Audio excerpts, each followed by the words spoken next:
I learned much from the order of the Jesuits. Until now, there has never been anything more grandiose on the earth than the hierarchical organization of the Catholic Church. I transferred much of this organization into my own party. I'm going to let you in on a secret. I am founding an order. In my burghs of the order, we will raise up a youth which will make the world tremble.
July 1897. Hitler enrolled in a monastery's choir in school. Adolf continues to do well, achieving the Austrian equivalent of straight A's. He will later recall, "Since my free time, I have received singing lessons in the cloister at Lambach. I had excellent opportunity to intoxicate myself with the solemn splendor of the brilliant church festivals. It seemed to me perfectly natural to regard the abbot as the highest and most desirable ideal, just as my father regarded the village priest as his ideal." May 22nd, 1904. 15-year-old Adolf Hitler is confirmed a Roman Catholic at Linz Cathedral, sponsored by one of his father's pallbearers and former customs house colleague. Adolf Hitler, son of the Catholic Church, died while defending Christianity. It is therefore understandable that words cannot be found to lament over his death, when so many were found to exalt his life. Over his mortal remains stands his victorious moral figure. With the palm of the martyr, God gives Hitler the laurels of victory. Spanish dictator Francisco Franco, Knight of the Order of Christ, published on the 3rd of May, 1945, the day of Hitler's death. The Führer had come to power thanks to the votes of the Catholic CENSORED only 5 years before. But most of the objectives cynically revealed in Mein Kampf are already realized. This book of insolent challenge to the Western democracies was written by the Jesuit Father Stampf and signed by Hitler, for, as so many ignore the fact, it was the Society of Jesus which perfected the famous Pan-German program, as laid out in this book, and the Führer endorsed it. The Secret History of the Jesuits, page 138.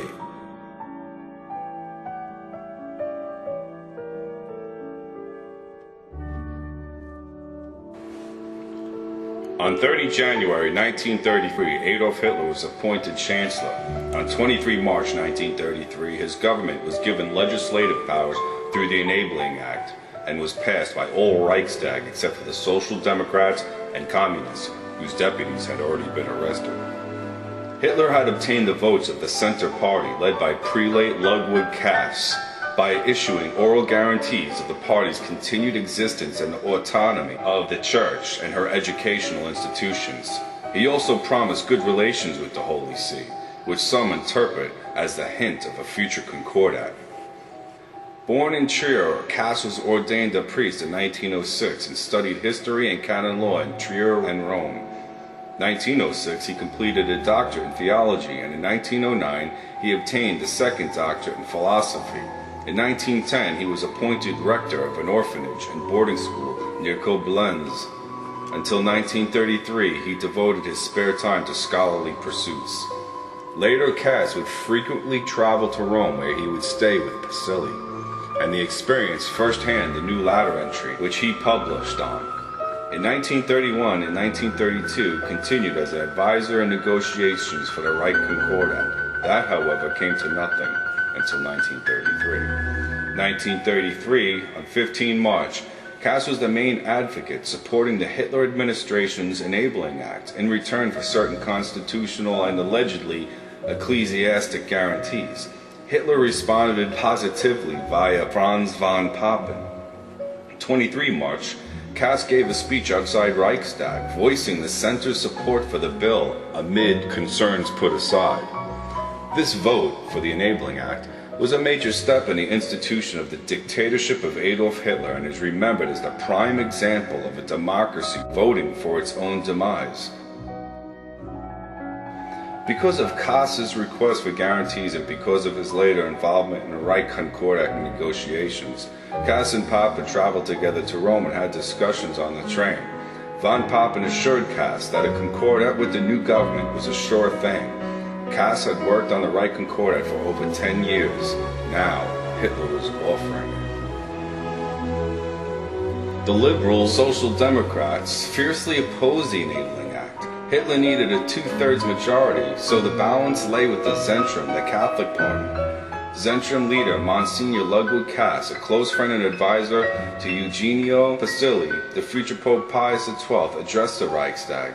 Far from attacking the Enabling Act or disputing Hitler's claim that Nazism was based on Christianity, Cass called for a yes vote. The Zentrum faction did vote yes, and the act became law, according to the National Catholic Reporter correspondent John Allen. Cass acted in coordination with the German bishops. 4 days later, on March 28, the German bishops rescinded their ban on Nazi Party membership. On April 1st, Cardinal Adolf Bertram of Breslau addressed German Catholics in a letter warning them to reject as a matter of principle all illegal and subversive activities. To most Catholics, it looked as if the Church wanted a modus vivendi with Hitler. The same impression was created a few weeks later when Hitler held a plebiscite to endorse the decision to pull Germany out of the League of Nations, which received the endorsement of the Catholic press and several Catholic bishops. When Hitler and the Church came to terms for a concordat, it cemented the impression that Hitler was a man of the Church which the Church could do business with.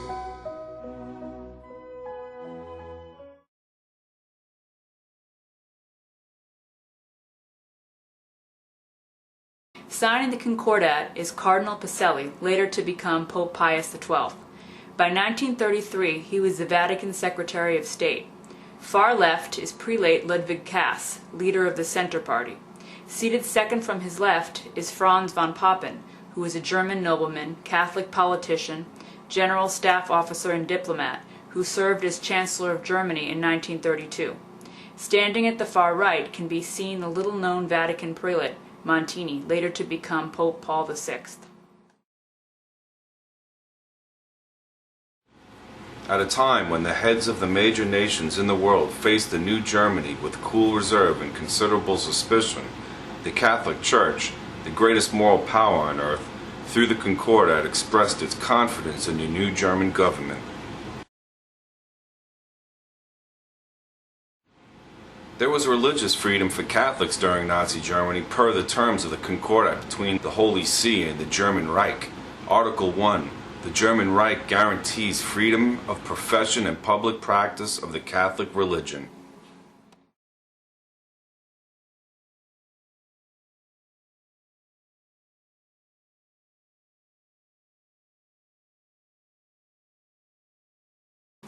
Another well-informed person, the mainspring of the pact between the Holy See and Berlin and the Pope's secret chamberlain, Franz von Papen, was even more explicit. The Third Reich is the first world power which not only acknowledges, but also puts into practice the high principles of the papacy. To this we will add the results of this putting into practice of the high principles of the papacy. 25 million victims of the concentration camps, the official figure issued by the United Nations. Secret History of the Jesuits, page 164. Pope Benedict XVI, current pope when he was in the Hitler Youth. His father, Joseph Ratzinger Sr., was an Ordnungspolizei, also known as Orpo. The Orpo was the name for the uniformed regular German police force that existed in Nazi Germany between the years of 1936 and 1945. After their green uniforms, they were also referred to as Grün Polizei, Green Police. Joseph Ratzinger Sr. served in the Bavarian Landespolizei for several years as a rural policeman. Various sources state that the Ratzingers' views toward the National Socialist German Workers' Party caused the family some hardship, including the family having to move several times in the 1930s. There is no evidence, however, that Joseph Ratzinger Sr. was ever arrested for anti-Nazi tendencies. He continued to serve in the police even after such events as the Night of the Long Knives and the passing of the Nuremberg Laws. In 1936, Joseph Ratzinger Sr. became a member of the Orpo after all the police forces of Nazi Germany were incorporated into a national police force.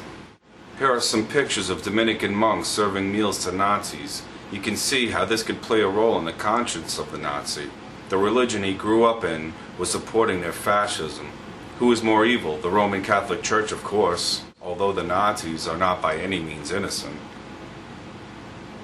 The Inquisition was suggested by Dominic de Guzman and was begun in 1204. It was hell's masterpiece of cunning, perfidy, cruelty, and all-around wickedness. It was conducted with the rankest injustice. The victim was dragged into court without witness and without any information as to what the charge against him. He was not allowed an attorney or the presence of friends, but under the cruelest torture it was demanded that he recant his heresies, oftentimes not knowing what the item in charge of which he was to recant. Hitler, Goebbels, Himmler, and most members of the party's old guard were Catholics, wrote M. Frederick Hoffet. It was not by accident that because of its chief religion, the National Socialist government was the most Catholic Germany ever had. This kinship between National Socialism and Catholicism is most striking if we study closely the propaganda methods and the interior organization of the party. On that subject, nothing is more instructive than Joseph Goebbels' works. He had been brought up in a Jesuit college and was a seminarist before devoting himself to literature and politics. Every page, every line of his writings recall the teaching of his masters. So he stresses obedience and contempt for truth. Some lies are as useful as bread, he proclaimed with virtue of moral relativism, extracted from Ignatius of Loyola's writings. Joseph Goebbels. He was Nazi member of the Reichstag from 1928 to 1933. Reich Minister of Enlightenment and Propaganda from 1933 to 1945. Reich Commissioner for Total Mobilization from 1944 to 1945. On May 1, 1945, he poisoned his 6 children, then shot his wife and killed himself to escape the advancing Allied armies. Joseph Goebbels was born into a strict Catholic working-class family from Ried in the Rhineland on October 29, 1897. He was educated at a Roman Catholic school and went on to study history and literature at the University of Heidelberg. Goebbels was exempted from military service during World War I because of a crippled foot, the result of contracting polio as a child. Joseph Goebbels' wife Magda, whose Jewish father died at the Buchenwald slave labor camp, and the 6 children whom they killed before killing themselves. The eldest son in uniform by Magda's previous marriage was in the Luftwaffe and survived the war. Goebbels was so close to fellow Catholic Hitler that he had him serve as first witness at his Catholic marriage.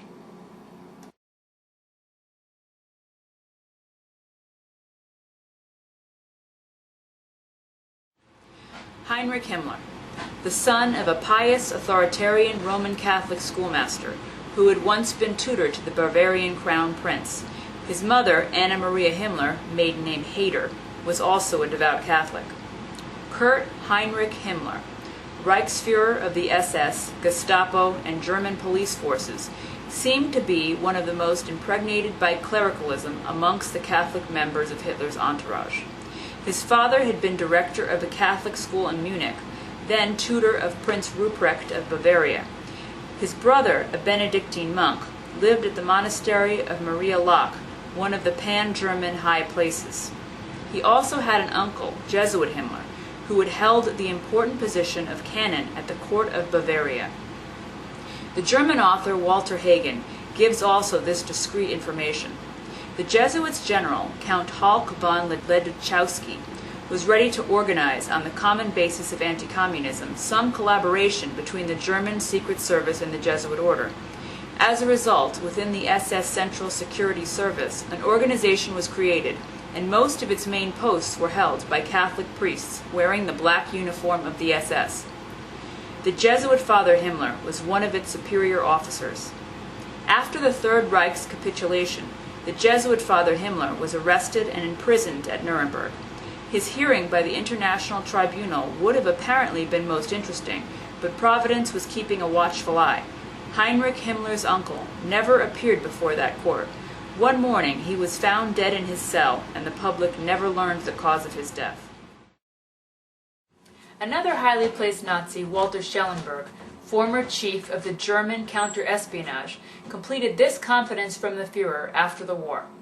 The SS organization had been constituted by Himmler according to the principles of the Jesuits' order. Their regulations and the spiritual exercises prescribed by Ignatius of Loyola were the model Himmler tried to copy exactly. The Reichsführer SS, Himmler's title as Supreme Chief of the SS, was to be the equivalent of the Jesuits' general, and the whole structure of the direction was a close imitation of the Catholic Church's hierarchical order. A medieval castle near Paderborn in Westphalia, and called Webelsburg, was restored. It became what could be called an SS monastery.